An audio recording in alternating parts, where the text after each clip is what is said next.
क्या आप जानते हैं कि करोड़ों लोग पूरी जिंदगी भजन संहिता 23 को पढ़ते तो हैं, लेकिन उसे सही तरीके से समझ नहीं पाते। वे सिर्फ शब्दों को पढ़ते हैं, लेकिन उस शक्तिशाली और जीवन बदल देने वाले रहस्य को नहीं समझ पाते जो उनके सामने ही मौजूद है। यह प्राचीन लेखन एक सरल तरीका बताता है जो डर, चिंता और जीवन की सबसे कठिन चुनौतियों से निपटने का नजरिया पूरी तरह बदल सकता है। देखिए, ज्यादातर लोग यह पढ़ते हैं कि प्रभु मेरा चरवाहा है और सोचते हैं कि यह सिर्फ एक अच्छा और सुकून देने वाला वचन है। लेकिन जब आप समझते हैं कि बाइबल के समय में चरवाहा वास्तव में क्या करता था, तो सब कुछ बदल जाता है। चरवाहे सिर्फ नरम स्वभाव वाले देखभाल करने वाले नहीं थे जो घास के मैदानों में बैठे रहते थे। वे योद्धा थे, रक्षक थे, जो डंडों और लाठियों से लैस रहते थे और शेरों, भालुओं तथा चोरों से लड़ने के लिए हमेशा तैयार रहते थे। जब दाऊद कहता है कि प्रभु मेरा चरवाहा है, तो वह यह नहीं कह रहा कि परमेश्वर सिर्फ नरम स्वभाव का है। वह यह बता रहा है कि परमेश्वर उसका रक्षक है, उसकी देखभाल करने वाला है। और ध्यान दीजिए, दाऊद को इस बात का पूरा अनुभव था। पहली शमूएल अध्याय 17 हमें बताता है कि जब वह सिर्फ एक किशोर था, तब उसने अपनी भेड़ों की रक्षा के लिए शेर और भालू को मार डाला था। इसलिए जब दाऊद परमेश्वर को अपना चरवाहा कहता है, तो वह यह समझा रहा है कि परमेश्वर आपके लिए उसी तरह खड़ा होता है जैसे एक सच्चा रक्षक अपनी भेड़ों के लिए खड़ा होता है। लेकिन यहां बात और भी गहरी हो जाती है। दाऊद इस भजन को एक खास इब्रानी शैली में लिखता है जो विद्वानों के अनुसार विश्वास को धीरे धीरे मजबूत करती है। हर वचन सिर्फ आपको सुकून नहीं देता, बल्कि आपके सोचने के तरीके को भी बदलता है, ताकि आप समस्याओं को एक नए नजरिए से देख सकें। पहला वचन कहता है कि मुझे किसी चीज की कमी नहीं होगी। दाऊद यहां केवल भौतिक चीजों की बात नहीं कर रहा। इब्रानी भाषा में इसका अर्थ है कि जो कुछ आपके जीवन के उद्देश्य को पूरा करने के लिए जरूरी है, वह आपसे नहीं छूटेगा। इस पर ध्यान दीजिए। हर बार जब आप चिंता करते हैं कि आपके पास पर्याप्त समय नहीं है, पैसा नहीं है या ताकत नहीं है, तब आप यह भूल जाते हैं कि आपके पास एक ऐसा चरवाहा है जो पहले से जानता है कि आपको क्या चाहिए। यीशु ने मत्ती अध्याय 6 पद 26 में कहा कि अगर परमेश्वर उन पक्षियों को खाना देता है जो न बोते हैं और न काटते हैं, तो वह आपको कैसे भूल सकता है। और दाऊद यही नहीं रुकता। वह दूसरे वचन में कहता है कि जब परमेश्वर आपका चरवाहा हो, तो आप सच में शांति और आराम का अनुभव कर सकते हैं। आपका मन और शरीर दोनों शांत हो सकते हैं। अब एक अद्भुत बात सुनिए। भेड़ें भी तब तक नहीं लेटती जब तक वे भूखी हों, प्यासी हों, डरी हुई हों या झुंड में किसी तरह का तनाव हो। दाऊद यह समझा रहा है कि परमेश्वर इन चारों समस्याओं का ध्यान आपके एहसास होने से पहले ही रखता है। वह आपकी जरूरतों की चिंता करता है, आपकी भूख, प्यास, सुरक्षा और शांति की देखभाल करता है, ताकि आप निश्चिंत रह सकें। लेकिन तीसरा वचन एक ऐसी बात खोलता है जिसे ज्यादातर लोग पूरी तरह अनदेखा कर देते हैं। वह मेरे प्राण को बहाल करता है। इब्रानी भाषा में बहाल करना का अर्थ है वापस मोड़ना या खोई हुई चीज को फिर से पा लेना। दाऊद कह रहा है कि जब जीवन आपको तोड़ देता है और आपको लगता है कि आपका कुछ हिस्सा हमेशा के लिए खो गया है, तब परमेश्वर सिर्फ चंगा ही नहीं करता, बल्कि वह आपको फिर से संपूर्ण बनाता है। वह उन हिस्सों को भी वापस लाता है जिन्हें आप हमेशा के लिए खोया हुआ मान चुके थे।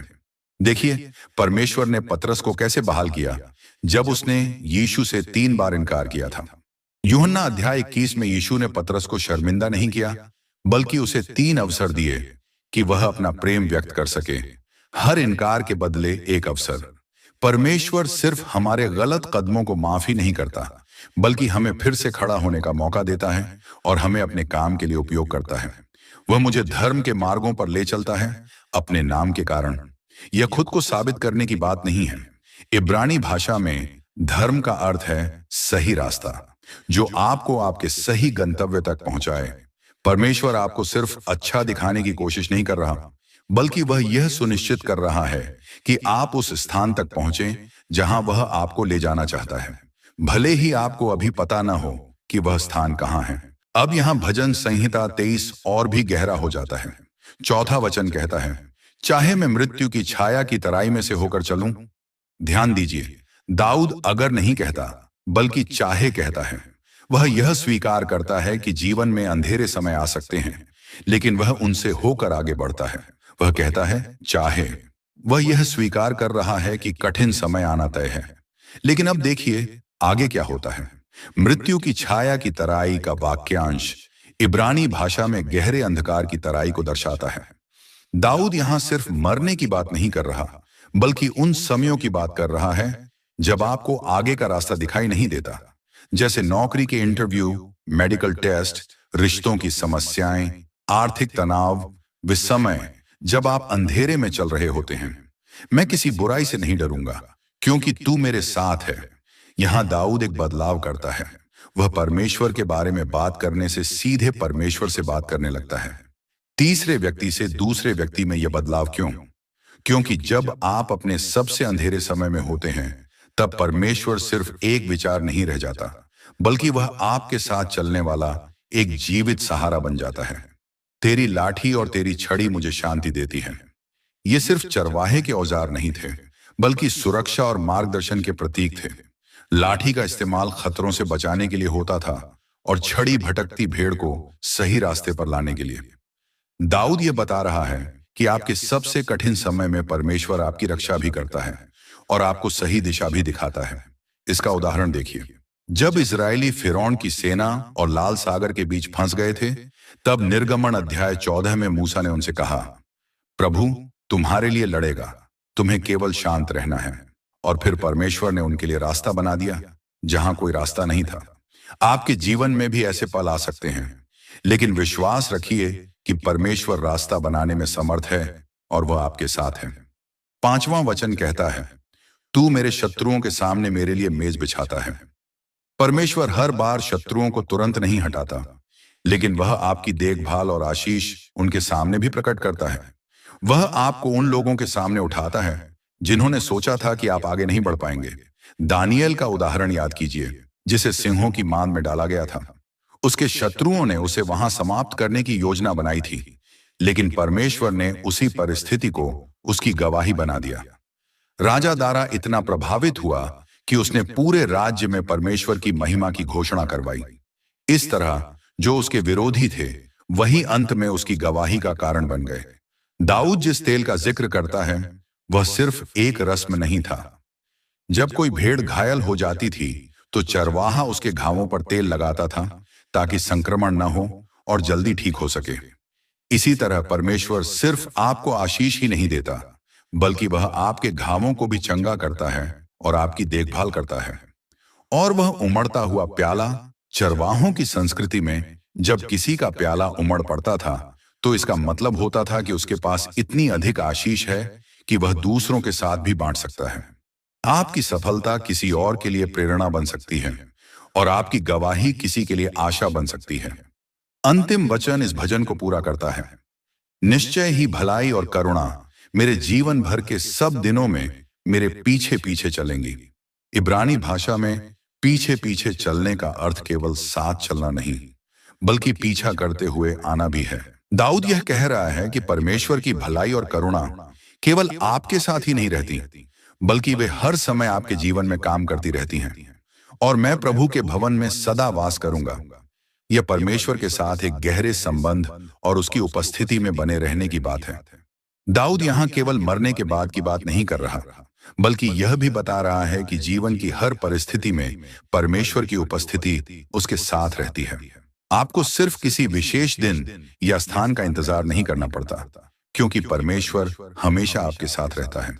लेकिन यहाँ एक गहरी बात है जो सब कुछ बदल देती है। भजन संहिता 23 सिर्फ एक प्रार्थना नहीं है, बल्कि यह विश्वास की एक मजबूत घोषणा है। हर वचन में दाऊद यह व्यक्त करता है कि परमेश्वर पहले से ही उसका चरवाहा है, जो उसकी देखभाल करता है और उसका मार्गदर्शन करता है। जब आप इसे समझते हैं, तब आपको एहसास होता है कि भजन संहिता 23 को जीवन के अलग अलग मौकों, जैसे कठिन समय, खुशियों के अवसर या चुनौतियों के बीच इतना अधिक क्यों पढ़ा जाता है। यह सिर्फ सुंदर शब्द नहीं है, बल्कि यह हमें याद दिलाता है कि हर परिस्थिति में परमेश्वर हमारे साथ है और हमारा मार्गदर्शन करता है। तो अब मैं आपसे यही कहना चाहता हूं कि आप अभी यही करें, सिर्फ इस वीडियो को देखकर आगे न बढ़ जाएं। भजन संहिता 23 तब प्रभावी होता है जब आप इसे अपने जीवन में अपनाते हैं। दाऊद ने इन शब्दों को सिर्फ पढ़ा नहीं, बल्कि उन्हें जिया, उन पर विश्वास किया और तब भी दृढ़ खड़ा रहा जब सच में शेर उसकी भेड़ों पर हमला करने की कोशिश कर रहे थे। आज रात सोने से पहले मैं चाहता हूं कि आप भजन संहिता 23 को जोर से पढ़ें। इसे सिर्फ एक अच्छी नींद की कहानी की तरह नहीं, बल्कि डर, चिंता और हर उस नकारात्मक सोच के खिलाफ एक मजबूत विश्वास की घोषणा की तरह पढ़ें, जो कहती है कि परमेश्वर आपको भूल गया है। इसे अपने जीवन के हर क्षेत्र, अपने पैसों, अपने रिश्तों, अपने स्वास्थ्य और अपने भविष्य पर विश्वास के साथ लागू करें। और अगर आप इस विश्वास को अपनाने के लिए तैयार हैं, तो नीचे कमेंट में लिखें, प्रभु मेरा चरवाहा है। आइए इस कमेंट सेक्शन को विश्वास की घोषणाओं से भर दें। याद रखिए, आप यह उम्मीद नहीं कर रहे कि परमेश्वर आपका चरवाहा बनेगा, बल्कि आप विश्वास के साथ यह मान रहे हैं कि वह पहले से ही आपका चरवाहा है। आप केवल डर में प्रार्थना नहीं कर रहे, बल्कि विश्वास के साथ यह मान रहे हैं कि परमेश्वर आपकी देखभाल करता है। आप यह भरोसा कर रहे हैं कि वह आपकी जरूरतों को पूरा करने वाला है और आपके जीवन में काम कर रहा है। अगर इस वीडियो ने आपकी आंखें खोल दी हैं और आपको भजन संहिता 23 की गहराई को समझने में मदद की है, तो इस वीडियो को लाइक जरूर करें। ऐसे ही जीवन को बदल देने वाली बाइबल की सच्चाइयों को जानने के लिए चैनल को सब्सक्राइब करें, ताकि हर नई और गहरी सीख आप तक लगातार पहुंचती रहे। और इस संदेश को अपने उन प्रिय लोगों के साथ जरूर साझा करें, जिन्हें इस भजन में छिपी हुई इस अद्भुत सच्चाई को जानने की जरूरत है। हमेशा यह बात याद रखें कि आप सिर्फ जीवन नहीं बिता रहे हैं, बल्कि उद्देश्य के साथ आगे बढ़ रहे हैं। आप मजबूत हैं, क्योंकि आपका चरवाहा हर परिस्थिति में आपके साथ है। इसलिए अब अपने जीवन को उसी विश्वास, उसी हिम्मत और उसी दृढ़ निश्चय के साथ जीना शुरू करें।